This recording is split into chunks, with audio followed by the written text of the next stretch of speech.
asalaamaaleykum wa rahmatullah ñu ngi leen nuyu yéen ñëpp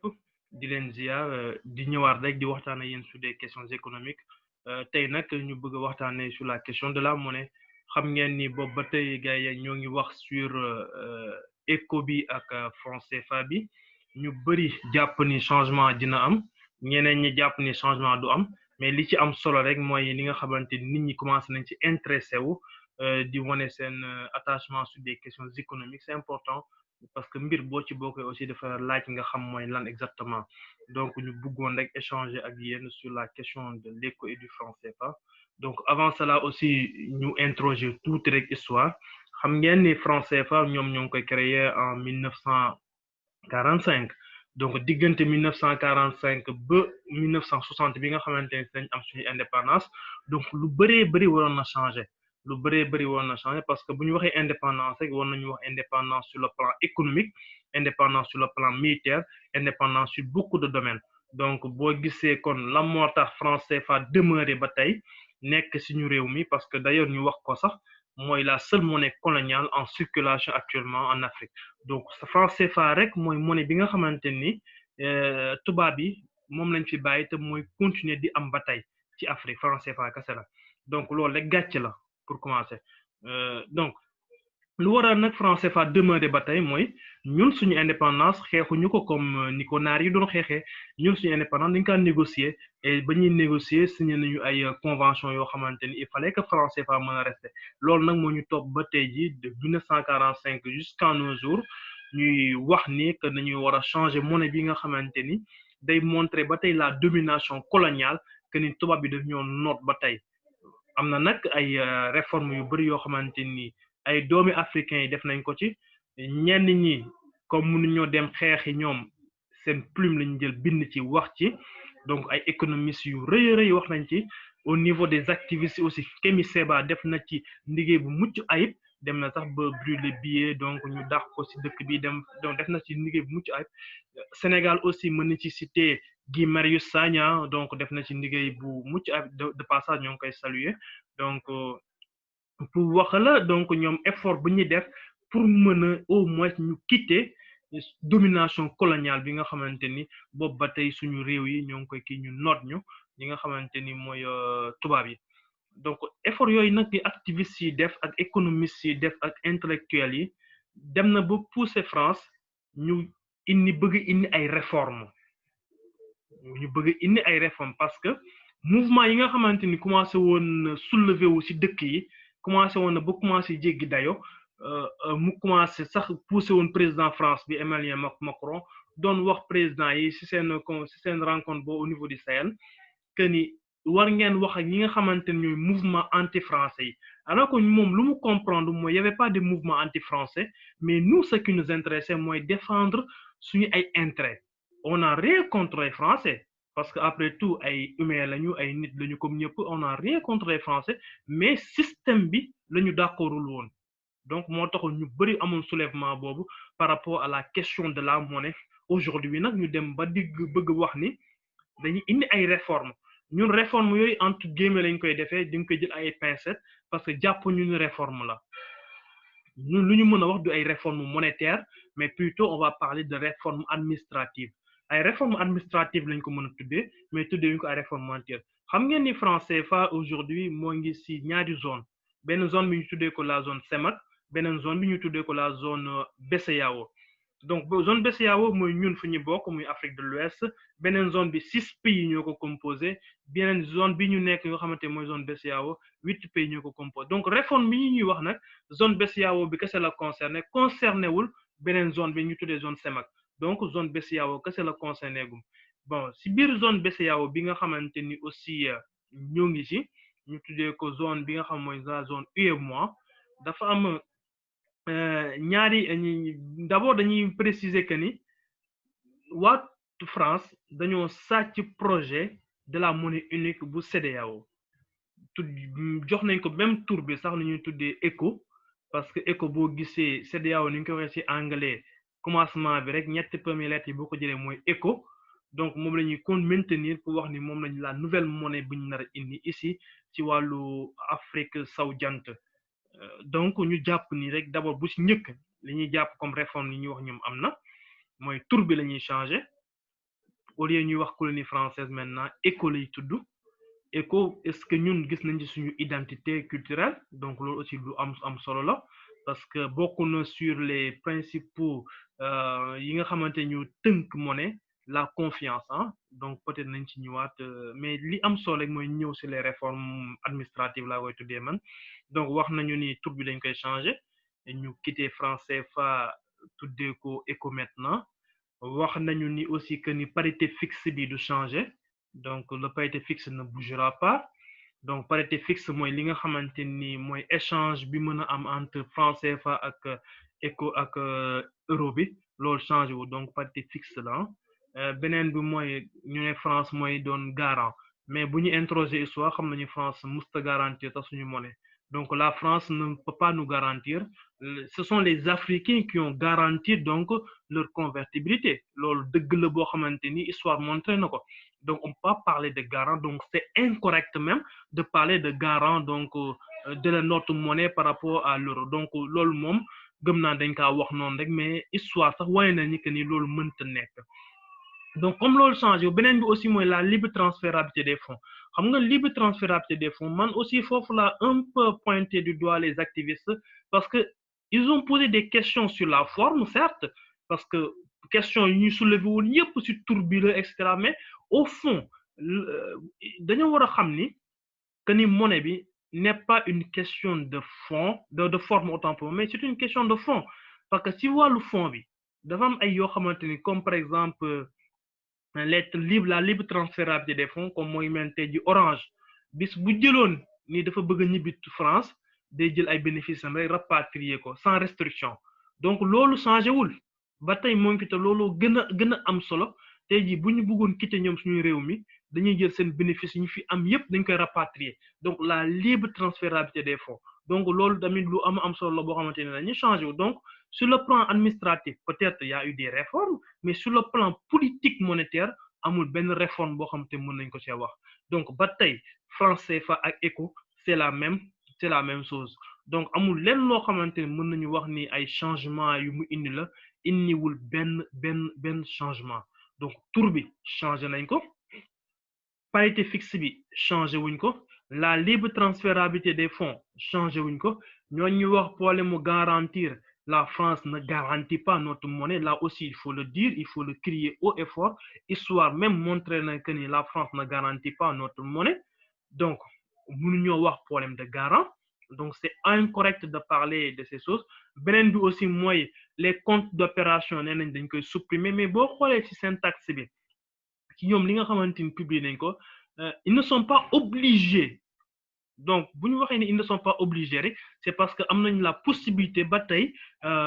trésorerie France donc trésor public France mën a ba tey di recevoir ce qu'on appelle les comptes d'opération donc yi nga xamante suñu 50% lañ fa daan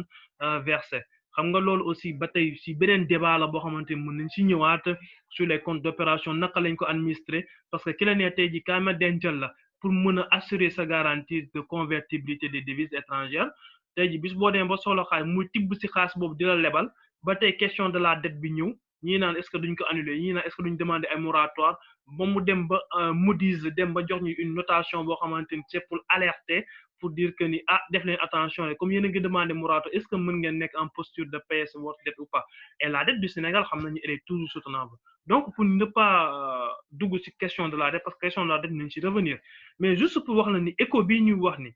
que ni peut-être mën na changer dara changer wul absolument rien du tout mais je profite aussi de l'occasion pour wax ni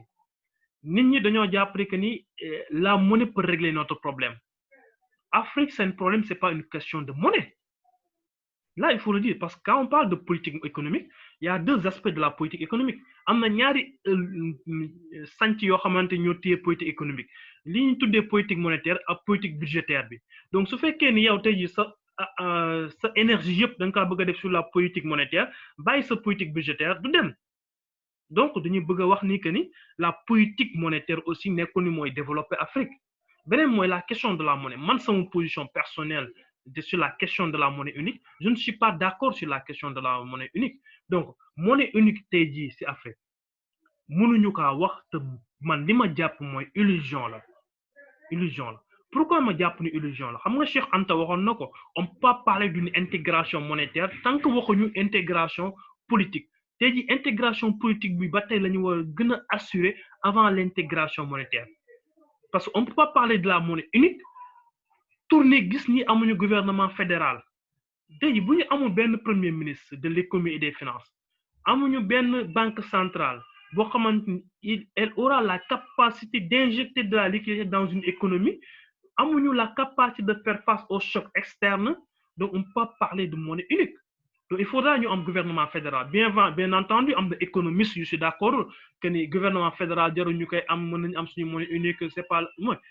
gis nga la question de l'euro montré na que ni une unité monétaire mënta nekk ci bu ñu amul un gouvernement fédéral Europe tey ji problème bu nekk ñoo ngi koy am façon problème boo leen xalaat ñoom ñoo ngi koy am gis nga problème Grèce ñëw na fi n'est-ce pas aujourd'hui avec Angleterre seen Brexit bi lan moo ko waral parce que ñoom dem nañu ba gis ni avant ñu doon def intégration monétaire bi war nañu def intégration politique mooy fexe ba euro c'est union européenne boobu fexe ba mën a nekk benn dëkk boo xamante ni benn président la ñuy am benn gouvernement fédéral benn ministre de l'économie et des finances benn banque centrale donc comme loolu amul nag tey ji moo lay indi problème yooyu nag ñun war nañ ci seetu ba gis ni bu ñu demee aussi vers une monnaie unique dañuy am problème parce que ba tey amaguñu gouvernement fédéral donc je précise mes mots on peut pas parler de monnaie unique tant que amuñu ce qu'on appelle un gouvernement fédéral donc il faudrait que Afrique ñoom ñëpp ñu daje nekk benn dëkk ñu amoonoo benn banque centrale am dëkk l'autre côté un seul ministre de l'économie et des finances xaw ma ndax dañ koy séparer def ministre de l'économie et du plan ministre donc des finances et cetera mais lu mu ci mën ci doon rek il faudra que gouvernement fédéral boobu taxaw ba pare bu taxawee ñu wax intégration politique bi am na su boobaa nañu mën a song une intégration monétaire mais en outre aussi mën nañ def benn affaire ce qu'on appelle une monnaie commune bi day nekk monnaie boo xamante ni peut-être mooy tënk Afrique et n'empêche dëkk yi kenn ku si nekk da ngay am sa monnaie nationale par exemple boo ñëwee Sénégal ñu fekk seen monnaie nationale peut-être ñun dañ koy tuddee suñu koppar boo demee Mali ñu am seen monnaie nationale nga dem Mauritanie ñu am seen monnaie nationale Côte d'Ivoire ñu am seen monnaie nationale mais ñun suñu waree def suñu ay échange nag ñu utiliser suñu monnaie commune boobu moo ñu permettre par exemple ñu mën a am une politique d'injection de liquidité dans nos différents pays parce que aujourd'hui gis nga événement Covid bi ba mu ñëwee au niveau donc de la Fed là aussi je précise que la Fed n'est pas donc une banque qui appartient à l'État c'est une banque privée mais imagine une banque privée boo xamante moo dem ba tënk l'économie américaine ba gis nga Covid ba mu ñëwee injecté na de la liquidité boo demee ci wàllu Europe aussi quoi qu'on puisse dire les banques centrales ont mené des actions concertées mais ici en Afrique de l'Ouest lan la ñu mën a def mun ñu woon injecter de la liquidité lu ñu mënoon def mooy faire recours aux banques de second rang BCEAO banque de second rang yi la injecté ñoom ñu mën a injecter au niveau de la population donc pour vous dire que la question de la monnaie est devenue une question tellement sérieuse bi nga xamante ni nos gouvernants war nañ ko mën a jël en question gis ni tey jii jot na ñu am suñu souveraineté monétaire parce que amul benn dëkk boo xamante ni développé na en utilisant une autre monnaie que la monnaie nationale donc et même day dem ba suñu problème de l'endettement tey jii ñoo ngi wax suñu endettement mais tey jii même bu ñu annuler la dette bu ñu permettre ñu dem ba def annulement de la dette permettre nañ ko boobu annulation de la dette boobu tax waxoon nañ ci indiwaat beneen jotaay mais juste pour wax ne annulation de la dette boobu c'est pas quelque chose d'effectif boo xamante ni dette totale bi la ñuy annuler parce que dette bi dafa am deux parties une partie boo xamante ni l'aspect privé la ak benn partie boo xamante ni ce sont les coopérations bilatérales et multilatérales donc loolu aussi nañ ci gën a revenir mais li gën a am solo rek mooy ñu xam ni éco bi nga xamante ni ñu ngi koy coow réformes yi ñuy wax du ay réformes politiques monétaires mais ce sont juste des réformes administratives donc bu ñu réeral bu ñu jàpp que ni éco day nar a ñëw changer carrément suñu dund et cetera loolu lépp amu ci donc li am rek mooy changer nañu tur bi c'est pour juste diminuer les mouvements d'humeur au sein des pays parce que aujourd'hui les activistes franchement parlant il faut le dire def nañ ci liggéey bu mucc ayib nag il fallait nag ñu mën a wàcce mouvement d'humeur boobu nag moo tax réformes yi am ñu tuddee ko ay réformes administratives mais pas des réformes de politique monétaire donc loolu aussi lu jaroon bàyyi xel la donc ñu bañ a guddal rek xam naa ñu yemale ko fi di inviter aussi suñu gouvernants yi aussi ñu jël seen courage en main parce que c'est important kenn ku si nekk mën a jël sa courage en main parce que pour ñu mën a génn si li ñu nekk ni il nous faut un président courageux oui il faut le dire un président courageux bien vrai que il y a beaucoup de choses yoo xamante ni sont des questions étatiques que ñun en tant que personne lambda mënuñu kaa xam mais quand même bu ñu dellu woon rek suñu ko nappee suñu assiette fiscale gis nga tey ji li xew avec la famille Farès ak yeneen bu ñu dellu woon rek suñu assiette fiscale bi je pense que nañu mën a nourrir carrément suñu économie de façon interne développer aussi suñu entreprise locale yi parce que aujourd'hui nos entreprises nationales ne peuvent pas être compétitives sur le plan international parce que à cause de la monnaie loolu tamit nañ ko wax suñu monnaie moo tax mun ñoo nekk des entreprises qui peuvent compétir sur le plan international donc yooyu yëpp lu am solo loo xamante ni suñu gouvernement yi war nañ ko mën a gën a bàyyi xel donc ñu bañ cee guddale xam naa du ñàkk ni au niveau des commentaires et des réactions am ñu ci gën a mën a compléter parce que ñun dañoo doon wax rek l'aspect un peu général des choses du ñàkk ni am na ñoo xamante ni seen xam-xam ci wàllu monnaie moo gën a ëpp ñun luñ ci jot a for nii rek peut-être ñoom ñooy gën a compléter bu amee lu ci dëng ñoo ngi jéggalu peut-être nit moo matul bu jubee tamit ñu sante ko borom bi subhanahu wa taala dinañ jox rendez-vous à très bientôt sur d'autres rendez-vous donc économiques